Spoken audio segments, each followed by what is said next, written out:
live mobile game show in human history. HQ. Happy Quinceañera. And I'm your host, Dan Quisenberry, HQ Leo Franco, Jason Quisringhausen, Anthony Quizzo, HQE Severino, Corey H. Cuber, Jose Al H. Cuve, Scott Rogowski, live on this final day of the baseball regular season, saying sayonara to my captain, David Wright, and saying play ball to over 500,000 of you live around the world right now, including Big Daddy Brown, Richard Siegel, R.D. Choir Girl, Funkle Robin, the Coaster Bros, Abby with a birthday, Mr. Rollins having a birthday weekend, and hello, Travis and your wife, Carol Lee, who gave birth to a little cutie yesterday. Little H cutie, there's a new one in the world, Mazel. Now, they say never miss a Sunday show, and you made the right call tuning in tonight, because we got a live one, folks. I'm asking a whopping, flopping 15 questions, and if you answer them all, you're going to be mightily rewarded in the form of U.S. legal tender. Our jackpot tonight is 25,000 Dodger dogs, 25,000 Detroiters, $25,000. You can fly to L.A. and see me live at Dynasty Typewriter on Tuesday. Yeah, with Nick Swartzen and Rob Corddry. If you live in L.A., you should be there, but if you fly there, I'll give you a free ticket. Some housekeeping. Make sure you're charged up.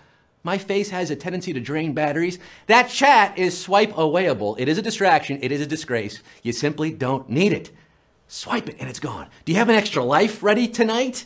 Remember, extra lives can help you stay in the game if you get a question wrong. You can get them by referring your friends or playing 5 days in a row. Extra lives, good to have one. You all have at least one life to live tonight, and I've got all my love to give tonight. So what do you say, you, me, and your Chloe glasses go somewhere private where we can discuss questions? Let's get down to our filthy quizness. Let's get down to the nitty-gritty and do the damn thing. We're getting the show on the road at Cumero numero uno. Which of these places have humans traveled to by rocket ship? Sun, moon, or black hole? Black holes, sun, won't you come? Homo sapiens have devised ways to send unmanned probes all over the solar system and beyond, but despite what you learn from the movies, humans have never made it farther from Earth than the dark side of the moon. Moon, 505,289 Moonanites, HQ-natics on the grass and in my head for Q2. But before I get there, do you like sports? Do ya? We do sports at HQ every Monday and Wednesday, 7 p.m. with the great Gambino, Lauren Gambino. So tune in for HQ Sports, all right? Back to this one, HQ2. And on the periodic table, the letter C is the chemical symbol for what? Carbon, Lisbon, or bonbon. And you'll be shaking your bonbon. You could be on your way to booking a ticket to Lisbon, Portugal, with your winnings if you picked carbon. Carbon, the inanimate carbon rod, one of the earliest known elements to man. 500,053. Well, this one was easy as ABC for you. We'll be seeing you at Q3, but before we get there, tomorrow night is Monday, and on HQ that means Music Monday. Music Monday, and tomorrow that means we're doing boy bands, a boy band themed edition of Music Monday on HQ. Backstreet's back! Will you be back for that one? Q3. In the human body, the lumbar region is located where? Lower back, middle thighs, or upper arms? The lumbar. A common place for people to have pain or problems, treatable with yoga and foam rolling. This question brought to you by Big Foam. It refers to the lower part of your spine, which is, you guessed it, in the lower back, specifically the 5 vertebrae between the ribcage and the pelvis, 475,765, hoisting the Lombardi Trophy. For Q4, the term Hellenic refers to a person or thing from what country? Greece, Canada, or Germany? Hellenic. Lots of European countries have names for themselves going back to Roman occupation, like Hibernia for Ireland. However, this country actually calls itself Elleniki Demokratia, the Hellenic Republic of Greece. Greece is the word at Q4, 387,899, joining the Pan-Hellenic Conference at Q5. Which of these places was visited by Christopher Columbus? Massachusetts, Bahamas, or Florida? Florida. You know the guy at work who gets credit for things he didn't do? Columbus is the patron saint of that guy. He never stepped foot in what is now called the United States. He in fact landed on the island of Hispaniola and the Bahamas roughly 500 years after Leif Erikson touched down in Canada. So Leif beat him to it. But in 1492, Columbus sailed the ocean blue, and 236,045 of you are sailing on to Q6. We did lose about 140,000 of you there. Ouchie, wowie, Q6, you sunk. Which of these classic 80s movies spawned a theatrically released sequel? E.T., Gremlins, or The Goonies?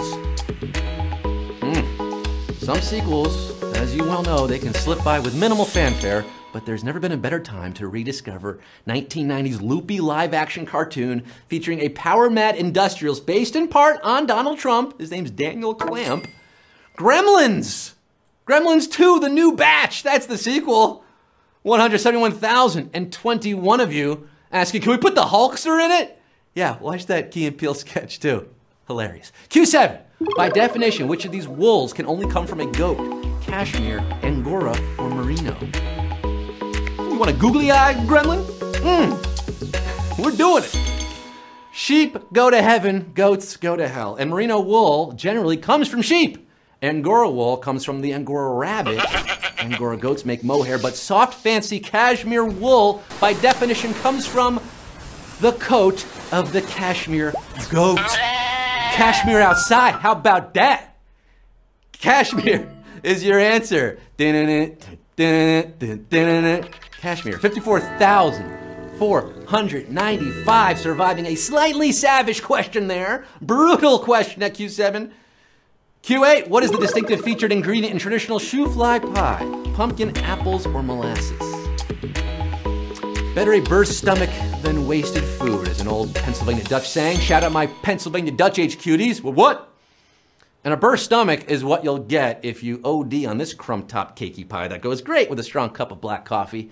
It got its name from the shoe-fly brand of molasses, which is the primary ingredient. Shoe-fly, don't bother me, and don't bother the 63,569 of you who got that one right.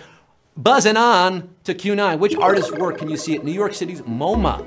Van Gogh, Michelangelo, or Rembrandt? Van Gogh, if you want to get real Dutchy about it, past the Dutchy on the left-hand side. Couple of steps to solving this one. You have to know what MoMA means.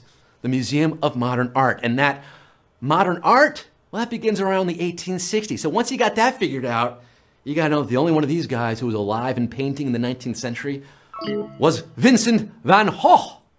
Van Gogh, 34,849 are going to Q10. Lend me your ears at Q10. Which of these is not a prestigious award for children's books? Newbery, Springbok, or Caldecott? Kidlit, any Kidlit fans out there? There are awards named for everyone for children's literature, from like Mark Twain to Coretta Scott King. And the names of an early American publisher and illustrator live on through the American Library Association's Newbery and Caldecott medals. But the Springbok, well, that's just an antelope found in South Africa. 31,435, putting the pedal to the metal. For Q11, which is a term for the bottom bone in a horse's leg, coffin bone, floor bone, or stilt bone. If horses had a song like the one we have for, you know, knee bones connected to the thigh bone, it would go something like the short pastern bone is connected to the coffin bone, or the distal phalanx. It's like a horse's fingertip down in the hoof there. Look at that. It behooves you to know coffin bone at Q11. 16,511 of you knew that one. Cough twice at Q12 right now. Usually the final question, not tonight. Q12. Which of these artists has an album with the longest title? 9 Inch Nails, the Wu-Tang Clan, or Fiona Apple? You joining the HQ-Tang Clan tonight? We got Postface Quizza, Ray Quiz the Chef. Tonight, When the Pawn. When the Pawn. That's the shortened version of this album title. But when the pawn hits the conflicts, he thinks like a king. What he knows throws the blows when he goes to the fight, and he'll win the whole thing before he enters the ring. Plus another 56 words after that is the full title of Fiona Apple's 1999 offering. Fiona Apple is your answer. 9,127 of you. You don't need a good defense. You got an offense going tonight. Fiona Apple, been listening to her a lot lately. So good. The apple does not fall far from the tree at Q13. Which hybrid sport combining 2 games has competitive leagues in Europe and Asia? Frisbee polo, poker golf, or chess boxing? And if you're a fan of my earlier oeuvre, my work before HQ, maybe you know this one. I did a report on this sport in the UK. Athletes have enough problems without worrying about spectators thinking they're watching a comedy sketch, but that's kind of how it appears when two competitors enter the ring and vie until one is either knocked out or checkmated in chess boxing. Yes, it is real and it is spectacular. 6,309 still standing up against the rope. You got two more questions, two away from $25,000. Get hype, get up for the penultimate question, Q14. The top-level domain .tv originates from a nation located where? Africa, Polynesia, or Europe? .tv. Have you been to .tv sites lately? You watch TV lately? I haven't. I'm watching my phone these days, like you are right now. Any web page related to TV is a candidate for this domain suffix. And this nation is small enough that domain royalties are a significant percentage of their revenue. Tech dollars are flowing through this sunny, far-flung island nation of Tuvalu. Out in Polynesia. Polynesia is your answer. 5,795. Polly, want a cracker? Polly want Q15. 5,795 of you want Q15, the final round. It all boils down to this $25,000 prize. You can book a flight to Tuvalu. Get there quickly. Climate change is also real and not spectacular, and it's going to sink Tuvalu. They're going to be underwater very soon, so we pray for you, Polynesia. But Q15 right now, head in the game for the final round. In the series finale, which of these classic TV shows was not revealed to be a fantasy? Mork and Mindy, Newhart, or Saint Elsewhere? TV fans in the game tonight, maybe. We had our big Emmy game earlier this month. Gave it $100K in that game. We gave $100,000 to one guy. Brian, what up, Brian? You playing again tonight? You don't need to play anymore. You won $100,000. Q15. In the words of Biggie Smalls, it was all a dream. Or was it? St. Elsewhere revealed its medical dramas took place in a boy's mind. Newhart turned out to be a figment, fittingly, of the Bob Newhart Show. But despite its fantastical, extraterrestrial plot and premise, Mork and Mindy was real in the sense of television, and 3,839 are really winners tonight, baby!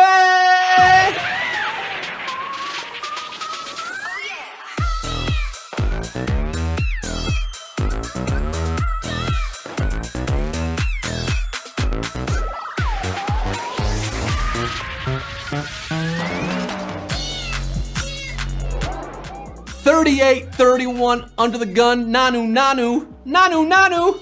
You just split $25,000 and you retain bragging rights for life. Big ups to all of you. Loudmouth Lee and OGHQD back in the winner's circle tonight. Good to see you again. $6.53 going to him. $6.52 going to XWY Not EHS 3000 Phoenix EMP. Taco Man 102. John Jerk Jada 23 Squirrels. Nice job, guys. You did it. You're wrapped up. September, your Sunday. Thank you for joining us tonight, this weekend, this whole month. Come back tomorrow night, 9 p.m. Music Mondays here in HQ. We're doing a boy band quiz. Turning up the temperature to 98 degrees. Woo, baby.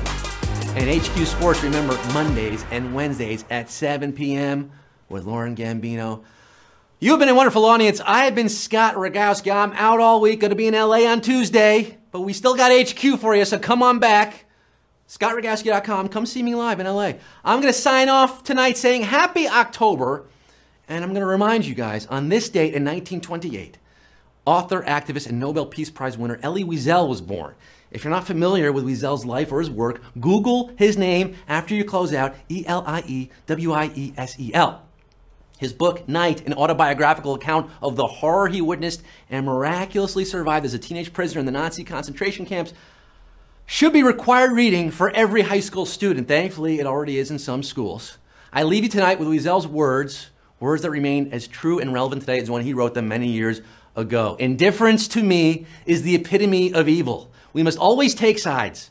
Neutrality helps the oppressor, never the victim. Silence encourages the tormentor, never the tormented.